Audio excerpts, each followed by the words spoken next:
अस्सलाम वालेकुम students. Vital educators और इसके ज़ेर तमाम इंग्लिश ग्रामर कोर्स और इसके सिलसिले का जनाब लेक्चर नंबर है 33 और टेंसेस के लिहाज से ये आपका थर्ड और लास्ट लेक्चर है इन सक्सेशन। इस लेक्चर में इंशाल्लाह फ्यूचर टेंस के बारे में हम पढ़ेंगे, सीखेंगे। अच्छा जी, अब आपको ये भी बताता चलूँ कि जो आने वाले मेरे एक या दो लेक्चर्स हैं उसके अंदर आपको इंशाल्लाह ताला इनका कंपैरिजन, साथ में इनके नेगेटिव और इंटेरोगेटिव और पॉजिटिव जुमलों का कंपैरिजन, ये इंशाल्लाह ताला मैं करवाऊंगा। मेरी कोशिश होगी कि आने वाले एक या दो लेक्चर्स में मज़ीद आपको जो है ना इसके हवाले से जितना ज़्यादा फैसिलिटेट किया जा सके वो करूं। और वो बात वही आ जाती है फिर आपकी अपनी प्रैक्टिस और रिसर्च पर डिपेंड करता है। अगर आप सिर्फ लेक्चर्स पर रहते हैं, क्लासेस पर रहते हैं और सिर्फ ये कहते हैं कि जी हमने जो लेक्चर ले लिया है हमने उसी में से कोई चीज़ अख़ज़ करनी है, तो वो बहुत मुश्किल हो जाता है जब तक आप ख़ुद भी किसी चीज़ पर रिसर्च ना करें और ज़्यादा से ज़्यादा प्रैक्टिस ना करें। फ्यूचर में सबसे पहले ज़ाहिर है कि फ्यूचर इनडेफिनेट आ रहा है। तो फ्यूचर इंडेफिनेट टेंस किस तरह काम कर रहा है जनाब, इसको देख लेते हैं। जिस तरह प्रेजेंट था, जिस तरह पास्ट हमने किया है, तो फ्यूचर इंडेफिनेट में यही चीज़ आ जाती है कि आने वाला कल है, तो उसमें अगर हम बात कर रहे होते हैं कि ये काम होगा, जैसे कोई बंदा कहता है कि जी मैं कल आऊँगा, तो वो ये चीज़ है आई विल कम टुमारो। तो ये बेसिकली जो है ना आपका बन जाता है फ्यूचर टेंस यानी इनडेफिनेट में, यानी कि मैं कल आऊँगा। Very simple, I will tell you tomorrow, मैं आपको कल बताऊंगा। He will join us next month, वो हमें अगले महीने ज्वाइन करेगा, ठीक है, मतलब हमारी टीम को या हमारे ऑफिस को। ही will join us next month. तो मतलब ज़रूरी नहीं कि आपने टुमारो ही लगाना है, ये तो जस्ट एग्जांपल्स होती हैं सिर्फ आपको समझाने के लिए कि आई विल कम टुमारो, मैं कल आऊँगा, आने वाला कल। इसी तरह I will tell you tomorrow, मैं आपको कल बताऊँगा। अच्छा, he will join us next month, तो वो हमें अगले महीने ज्वाइन करेगा। इसी तरीके से she will provide information about her admission. She will provide information about her admission. अब वो अपने एडमिशन से रिलेटेड इंफॉर्मेशन जो है वो प्रोवाइड करेगी। तो इस तरह का भी आपका फ्यूचर टेंस बन जाता है, यानी फ्यूचर इंडेफिनेट। जुमला तो आप किसी भी तरह का बनाना चाहें, कॉम्प्लेक्स तर आप बना सकते हैं, वही आपके ऊपर डिपेंड करता है आप किस तरह का जुमला सोच रहे होते हैं। अच्छा, इसी तरीके से ये कह सकते हैं कि I will contact you in the evening, मैं आपके साथ शाम में रब्ता करूँगा। तो ये भी एक फ्यूचर इंडेफिनिट टेंस हो गया। तो किसी भी टाइप का आप सेंटेंस बना सकते हैं जनाब फ्यूचर इंडेफिनिट के regarding. I will contact you in the evening, मैं आपके साथ शाम में रब्ता करूँगा, या let suppose in the morning, कोई भी आप वट एवर। इसमें कोई फार सिंस वाला कोई इशू नहीं है क्योंकि ये इंडेफिनेट है। तो ये है जी आपका फ्यूचर इंडेफिनेट। मज़ीद आप इसमें ज़्यादा प्रैक्टिस करें और आने वाले लेक्चर में इंशाल्लाह हमारे कंपैरिजन स्टार्ट होंगे और साथ में पॉजिटिव, नेगेटिव और इंटेरोगेटिव जुमले भी मैं आपको इंशाल्लाह 5-5, 10-10 एग्जांपल्स इसकी प्रोवाइड करूँगा। कोशिश होगी कि आपको जितना इस हवाले से ग्रामर में फैसिलिटेट किया जाए ताकि आप में किसी किस्म का आपके माइंड में कोई कन्फ्यूजन ना रहे। अब फ्यूचर में नेक्स्ट टाइप आती है जी future continuous. Future continuous tense आपको पता है जैसा प्रेजेंट था, जैसा पास्ट था, कोई चीज़ जारी है। जैसे प्रेजेंट में कोई चीज़ जारी है, जैसे अभी मैं ये लेक्चर रिकॉर्ड कर रहा हूँ तो ये प्रेजेंट कंटिन्यूस में आ गया है।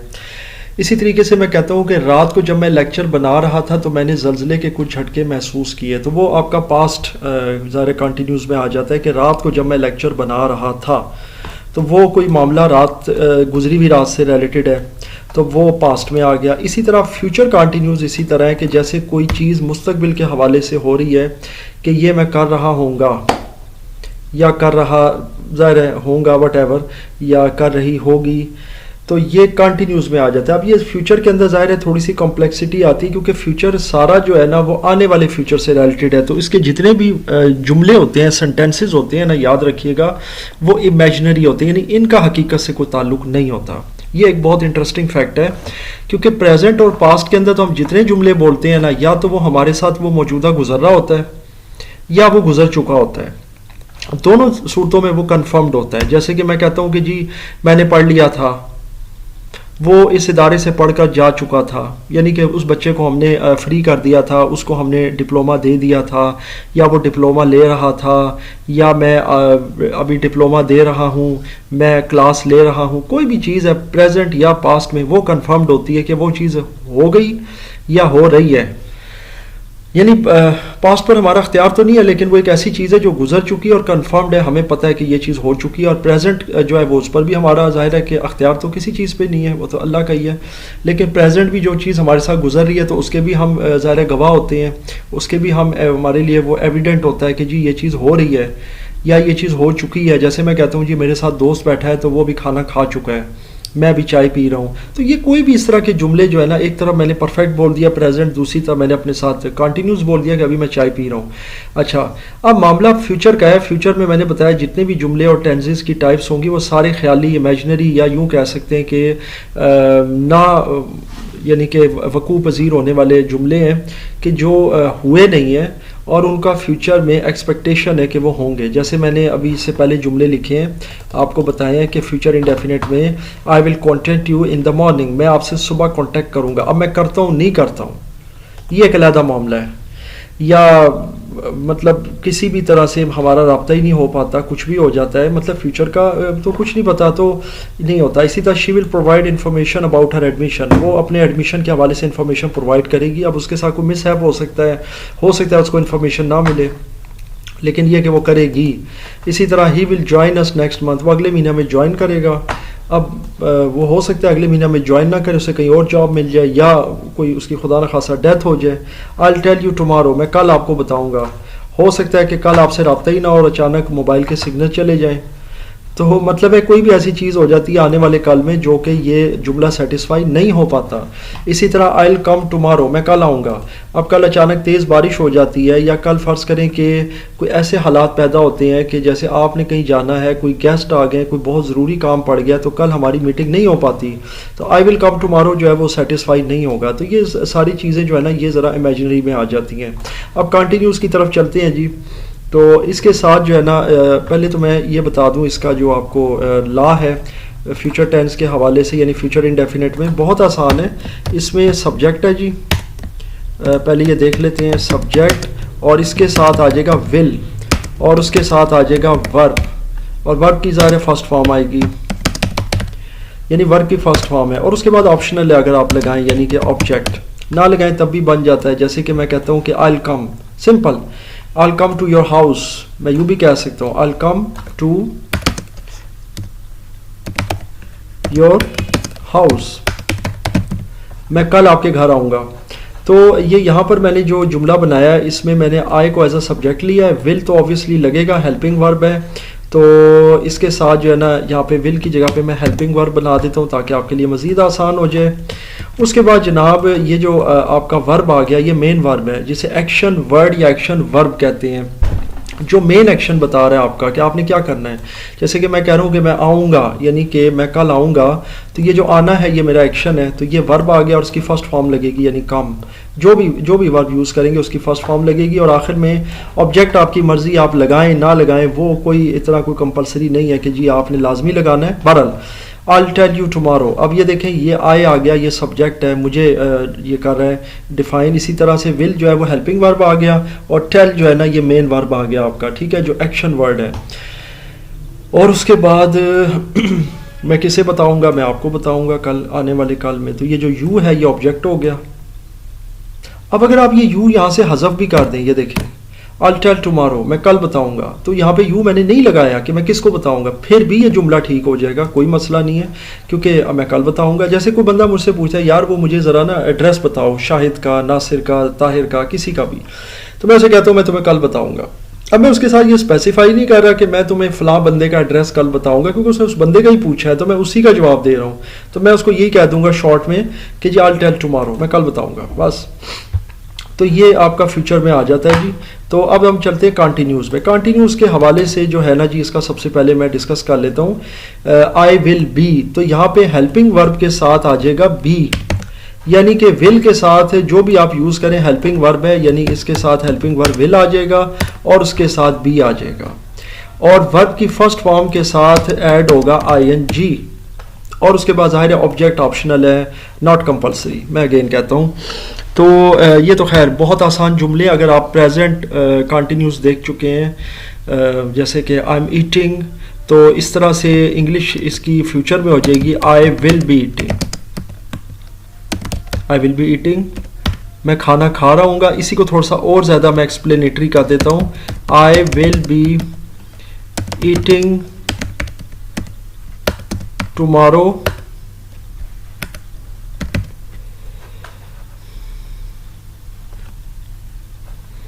अच्छा अब मैं कल खा रहा हूँगा। इसी तरीके से मैं कहता हूँ I will be eating an apple, मैं सेब खा रहा हूँगा। I will be taking class, I will be taking class tomorrow,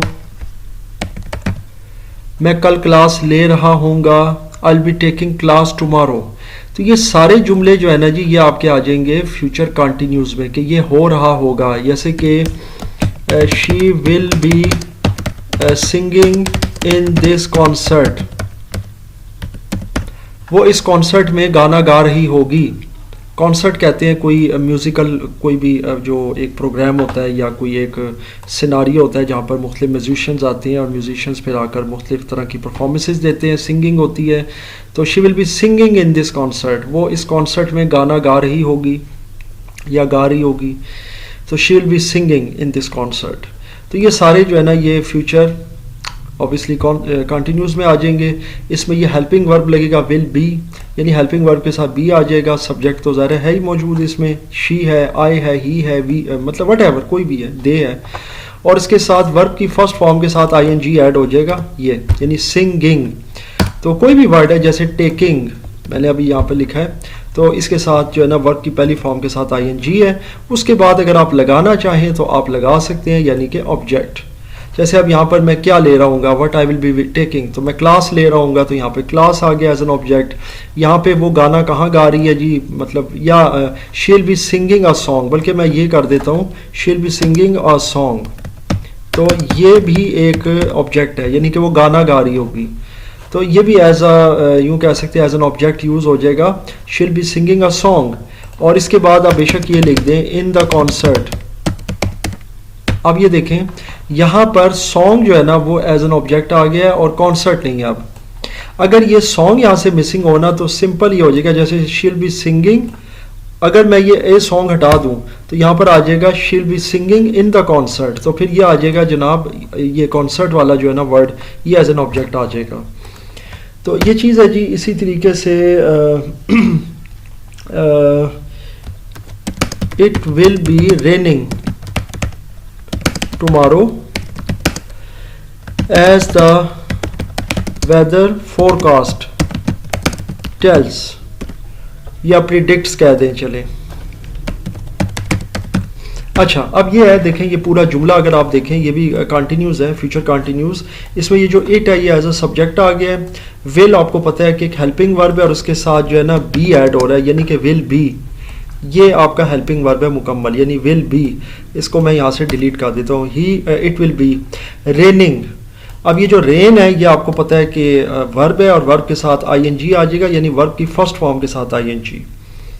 तो ये यहाँ तक सेटिस्फाई हो गया। बाकी जो इसका जो जुमला है ना उसके अंदर आपका एक अदद ऑब्जेक्ट मौजूद है, लेकिन वो ऑब्जेक्ट इसमें डायरेक्टली तौर पर नहीं है। बहरहाल इट विल बी रेनिंग, क्योंकि रेनिंग के आगे इसका कोई ऑब्जेक्ट नहीं है, बस टुमारो की बात हो रही है कि कल बारिश हो रही होगी, जैसा कि हमें वेदर फोरकास्ट करने वाले या पेश गोई करने वालों ने बताया है। अब ये लफ्ज़ पेश गोई होता है, अक्सर लोग इसको पेशन गोई कहते हैं, वो भी लफ्ज़ गलत है। पेश गोई लफ्ज़ होता है, पेश का मतलब होता है पहले, यानी कि पेश गोई, गोई का मतलब होता है कोई चीज़ बताना या बोलना। यानी पहले बोलना, यानी फोरकास्ट का मतलब है कोई चीज़ पहले से बताना या प्रिडिक्ट करना, अपनी तरफ से कोई अंदाज़ा एक लगाना। तो बहरहाल ये चीज़ें तो अल्लाह को पता है, आने वाला जो भी वक्त है, जो भी मामलात है, बल्कि जो हो रहा है वो भी अल्लाह के इख्तियार में है। लेकिन ये एक मैं वैसे वेदर फोरकास्ट के हवाले से बता रहा हूँ कि उनकी पेश गोई होती है, वो अंदाज़े लगाते हैं मुख्तलिफ़ किस्म के फैक्चुअल और फैक्ट्स और फिगर्स की बुनियाद पर। तो वो ये कह रहे होते हैं कि जी कल बारिश हो रही होगी, सॉरी कल बारिश होगी, इट विल बी रेनिंग। अच्छा, अब जब कल होगी तो यहाँ पर मैं ING क्यों लगा रहा हूँ, इसलिए कि फिर वो कंटिन्यूस में आ गया है, ठीक है। अब इसमें एक बड़ी इंटरेस्टिंग चीज़ है, अगर आप इसमें से ING को हटा दें, लेट सपोज मैंने ING को हज़फ कर दिया, तो it will be rain tomorrow as the weather forecast predicts, एक ये जुमला बन गया। इसका मतलब ये होगा कि कल बारिश होगी, यानी कि जो मौसम की पेश गोई करने वाले जो हजरात हैं उन्होंने ये पेश गोई की है कि कल बारिश होगी। तो ये बन गया है फ्यूचर इनडेफिनेट। इसको कंटिन्यूस करने के लिए हम लगा रहे हैं ING, यानी it will be raining tomorrow as the weather forecast predict, यानी कि जो वेदर फोरकास्ट वाले प्रिडिक्ट कर रहे हैं कि जनाब कल बारिश हो रही होगी, तो रही में जो है ना फिर वो आ जाएगा। चले खैर, ये जुमला जो है ना अगेन मतलब थोड़ा सा कंफ्यूजिंग था, मैंने कोशिश की कि इसको भी मैं कवर कर सकूं। अब हम आते हैं जी फ्यूचर परफेक्ट में। फ्यूचर परफेक्ट टेंस, परफेक्ट मुकम्मल को कहते हैं, कोई चीज़ जो कंप्लीट हो चुकी है। और अब ये परफेक्ट जो है ना, ये ऑब्वियसली आपको पता ही है कि जैसा प्रेजेंट में हमने किया था कि मैं खाना खा चुका हूँ, मरीज़ मर चुका है, डॉक्टर अपनी ड्यूटी पर जा चुका है, या फौजी छुट्टी पर जा चुका है, या कुछ भी कोई भी लफ्ज़, जैसे गाड़ी ठीक हो चुकी है, तो ये सारे परफेक्ट थे। तो फ्यूचर में परफेक्ट क्या होगा, इन्हीं को आप फ्यूचर में ले जाएं। जैसे कि गाड़ी ठीक हो चुकी होगी, the car will be fixed.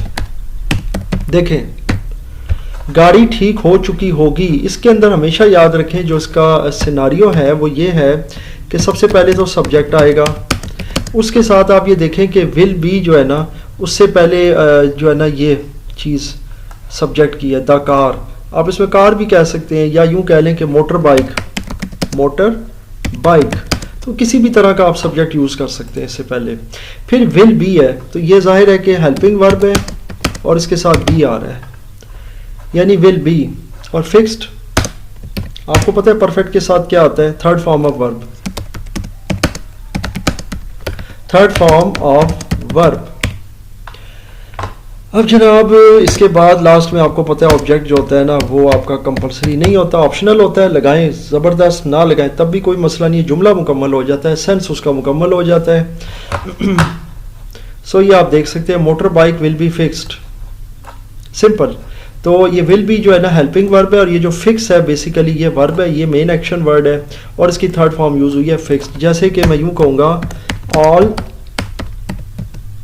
Apples will B, यहाँ पर आएगा all apples will be eaten, तमाम सेब खा लिए जाएंगे या खा लिए गए होंगे, यानी कि मतलब खा लिए जाएंगे, मुराद ये है कि लोग तमाम सेब खा चुके होंगे। तो ये बेसिकली विल बी ईटन और थर्ड फॉर्म की वजह से परफेक्ट बन जाता है। या यूं भी इसको हम थोड़ा सा मज़ीद बेहतर कर लेते हैं अगर इस जुमले को, तो हम यहाँ ये कर सकते हैं, people will have eaten all apples, लोग तमाम सेब खा चुके होंगे, विल हैव। तो इसमें यह चीज़ आ जाएगी। और इसी तरीके से अगर आप देखें तो आगे आता है, बहुत आसान है, I will have reached home, मैं घर पहुंच चुका होऊंगा। ये भी परफेक्ट हो गया ना मुकम्मल, कि जैसे प्रेजेंट में था आई हैव रीच्ड, यानी यहाँ पे विल नहीं था उसमें, और आई हैव रीच्ड या आई हैव रीच्ड होम या I have reached station what ever, तो मैं पहुंच चुका हूं, तो यहाँ पे विल आ जाएगा क्योंकि ये फ्यूचर से रिलेटेड बात हो रही है, जो कि जाहिर है कि मुकम्मल नहीं है। वैसे तो मुकम्मल है, लेकिन ये ख्याली जुमला है कि ये मैं पहुंच चुका होऊंगा, हो सकता है मैं ना पहुंच सकूं, लेकिन एक जस्ट एक ख्याली बात बताई जा रही है, तो यहाँ विल लग जाएगा, I will have reached home. इसी तरह she will have completed her book before checking, इसमें अब ये जनरल आ गया चेकिंग का। बहरहाल उस लड़की ने अपनी किताब चेकिंग से पहले मुकम्मल कर ली होगी या कर चुकी होगी। तो ये जुमलों में उर्दू के अंदर भी कुछ थोड़े से कन्फ्यूजन यकीनन पाए जाते हैं बोलचाल के लिहाज से, लेकिन ये है कि वही बात है, थोड़ा बहुत आप इसको अगर अंडरस्टैंडिंग की हद तक ले जाते हैं तो फिर आप जुमलों को बनाना सीख जाते हैं कि ये भी फ्यूचर से रिलेटेड है। प्रेजेंट परफेक्ट को अगर आप समझ जाते हैं तो फिर पास्ट परफेक्ट भी अच्छे से आ जाता है, और अगर इन दोनों को आप समझ जाए तो फ्यूचर परफेक्ट आपके लिए आसान हो जाता है, क्योंकि यही दोनों टेंसेज जो हैं ये फ्यूचर के अंदर जाके आने वाले कल की बात कर रहे होते हैं, आने वाले पल, लम्हा, दिन, महीना, जो भी वक्त है उसके बारे में बात कर रहे होते हैं कि ये काम उस वक्त हो रहा होगा, हो चुका होगा, तो वो चीज़ फिर उसमें फ्यूचर में आ जाती है। तो उसके साथ विल लग जाता है, और विल हैव ऑब्वियसली उसको कंप्लीट करने के हवाले से है। थर्ड फॉर्म ऑफ वर्ब तो लगेगी परफेक्ट में, और बाकी वही है उसके आगे। फिर बुक है, book as an object use हो रही है कि उसने क्या मुकम्मल किया होगा, उसने अपनी किताब मुकम्मल की होगी, उसने अपना होमवर्क मुकम्मल किया होगा, बल्कि यहाँ पर मैं होमवर्क का लफ्ज़ यूज़ कर देता हूँ। तो यहाँ पर आ गया जी होमवर्क, तो उसने अपना होमवर्क चेकिंग से पहले मुकम्मल कर लिया होगा। ये आप देख सकते हैं, she will have completed her homework before checking. So ये जनाब फ्यूचर परफेक्ट भी हो गया है। अब बात करेंगे फ्यूचर परफेक्ट कंटिन्यूस की। फ्यूचर परफेक्ट कंटिन्यूस टेंस जनाब, अब ये टेंस जैसा कि मैंने इससे बहुत पहले भी बताया था और लेक्चर की स्टार्टिंग में भी बताया था जब हमारे टेंसेस स्टार्ट हुए थे, कि ये नॉर्मली हम यूज़ नहीं करते या बहुत कम यूज़ करते हैं। एग्जिस्ट करता है, इसके ला भी एग्जिस्ट करते हैं, बिल्कुल उसी तरह जैसे प्रेजेंट के करते हैं प्रेजेंट परफेक्ट कंटिन्यूस, पास्ट के करते हैं पास्ट परफेक्ट कंटिन्यूस, तो फ्यूचर परफेक्ट कंटिन्यूस के ला भी एग्जिस्ट करते हैं। इसमें यह होता है कि जनाब आपका अगर ला के हिसाब से इनका देखें तो सबसे पहले सब्जेक्ट तो लाजमी बात है आएगा, इसके बाद इसके साथ लगेगा हेल्पिंग वर्ब यानी कि विल, और अब जाहिर है इसके साथ बी आ जाएगा। उसके साथ आएगा जी वर्ब की फर्स्ट फॉर्म प्लस आईएनजी, इसकी वर्ब की फर्स्ट फॉर्म के साथ आईएनजी लग जाएगा, और जाहिर है ऑब्जेक्ट होगा, और इसमें सिंस फॉर का भी मामला आ जाता है अगर आप कोई वक्त के हवाले से, यानी कि अगर आप टाइम स्पेसिफाई करें तो फिर सिंस फॉर तो ज़रूर आता है, यानी कि since and for are used if time is described, या मैं स्पेसिफाई का लफ्ज़ नहीं यूज़ कर रहा क्योंकि स्पेसिफाई और अनस्पेसिफाइड तो सिंस और फार की जो है ना डिस्क्रिमिनेशन है, लेकिन बेसिकली डिस्क्राइब का लफ्ज़ यूज़ करूँ कि अगर टाइम आप डिस्क्राइब करें, वक्त, चाहे वो दिन, महीने, साल, तारीख किसी लिहाज से भी है, तो वो बेसिकली फिर वहाँ पे सिंस और फार भी यूज़ होगा अकॉर्डिंगली, यानी कि उसके अकॉर्डिंग टू सेंटेंस होगा। तो ये इसका रूल है, रूल एग्जैक्टली वही है जिस प्रेजेंट में है या पास्ट में है, बस फ़र्क इसमें थोड़ा सा विल का है। यहाँ पे था हैव बीन, यानी कि वो प्रेजेंट के लिहाज से, पास्ट में गए थे तो हैड बीन था, यानी यहाँ विल की जगह हैड, हैव, बाकी सेम वही चीज़ है। अब इसको अगर देख लें तो एक दो जुमले मैं आपको बताता हूँ तो फिर आपको समझ आ जाएगी कि इसको अवॉइड हम क्यों करते हैं, नॉर्मली नहीं यूज़ होता। जैसे कि हम ये कहते हैं we will be living in this society, we will be living in this society for 5 years या 2 days या जो भी कह लें आप, हम इस सोसाइटी में 5 साल से रह रहे होंगे। तो ये टोटल ऐसा जुमला है जिसका हकीकत से तो वैसे कोई ताल्लुक नहीं है। चलो कुछ जुमले तो हम बोलते हैं उसकी समझ आती है, जैसे मैं कहता हूँ कि अच्छा जी कल हमारी उर्दू की क्लास होगी, या कल आपको फ़िज़िक्स की मैडम ज्वाइन करेंगी, कोई भी ऐसा जुमला बोलते हैं तो चलो उसका ये होता है प्रोबेबिलिटी से ताल्लुक़ होता है कि चलें जी वो एक बंदा आ रहा है, ये बेशक वो जब आने वाला वक्त बताएगा कि वो सेटिस्फाई होगा, जुमला कंप्लीट होगा नहीं, लेकिन we will be living in this society for 5 years ये बिल्कुल ही उससे बियॉन्ड है। क्योंकि एक तो ये कि चलें यहाँ तक मैं बात कर लूँ, for example we will be living in this society, हम इस सोसाइटी में रह रहे होंगे, चलो ये फिर कुछ समझ आती है। अब आगे ड्यूरेशन अगर कहें कि वो भी पर्टिकुलरली हमने बताई है कि हम 5 साल तक यहाँ रहते रहे होंगे, तो ये बिल्कुल जो है ना बात समझ में नहीं आती, क्योंकि डेफिनेटली फिर ये बहुत अजीब सा हो जाता है कि हम रहेंगे भी और फिर हम ड्यूरेशन भी बता रहे हैं कि हमने 5 साल वहाँ स्टे करना है, हो सकता है 5 से कम करें, 5 से ज़्यादा करें, हो सकता है वहाँ स्टे ही ना करें। बहरहाल तो इस तरह के जुमले होते हैं फ्यूचर परफेक्ट कंटिन्यूस में, तो ये थोड़ा सा मामला है जिसकी वजह से इसके टेंस को अवॉइड किया जाता है, बहुत कम यूज़ होता है हमारी इंग्लिश ग्रामर में या हमारे टेंसेस में या हमारी ट्रांसलेशन या किसी ऐसे या कोई भी हमारे जो हम स्टोरीज़ वगैरह लिख रहे होते हैं तो उनमें बहुत कम इस तरह के जुमले आते हैं। सो जनाब, ये था हमारा लेक्चर नंबर 33, जिसमें हमने अल्हम्दुलिल्लाह टेंसेस को भी कंप्लीट कर लिया। अगला जो लेक्चर होगा उसके अंदर इंशाल्लाह आपको कंपैरिजन करवाया जाएगा प्रेजेंट परफेक्ट, जैसा past perfect, present indefinite, past indefinite, future indefinite. तो इंशाल्लाह ताला इन टेंसेस का हम कंपैरिजन करेंगे और फिर उसके साथ जाहिर है कि हम लोग नेगेटिव, पॉजिटिव और इंटेरोगेटिव जुमलों को भी हम कंपेयर करेंगे आपस में, किस तरीके से एक जुमले को पॉजिटिव से हम नेगेटिव बना सकते हैं और पॉजिटिव से इंटेरोगेटिव बना सकते हैं या नेगेटिव से इंटेरोगेटिव, या अगर इंटेरोगेटिव जुमला है तो उससे पॉजिटिव कैसे बनता है। तो ये सब इंटरचेंजेबली जो हम लोग ये मैनूवर्स करते हैं इसमें, ये सब चीज़ें इंशाल्लाह हम आने वाले लेक्चर्स में सीखेंगे, कोशिश करेंगे कि इसके ऊपर हम काम कर सकें और ज़्यादा से ज़्यादा आपको फिजिबल इसमें किया जाए। बाकी ओवरऑल इसमें किसी किस्म का कोई भी क्वेश्चन या कोई भी प्रॉब्लम हो तो मुझसे आप ज़रूर शेयर कीजिएगा। इंशाअल्लाह ताला मैं आपको गाइड करने की मुकम्मल कोशिश करूँगा।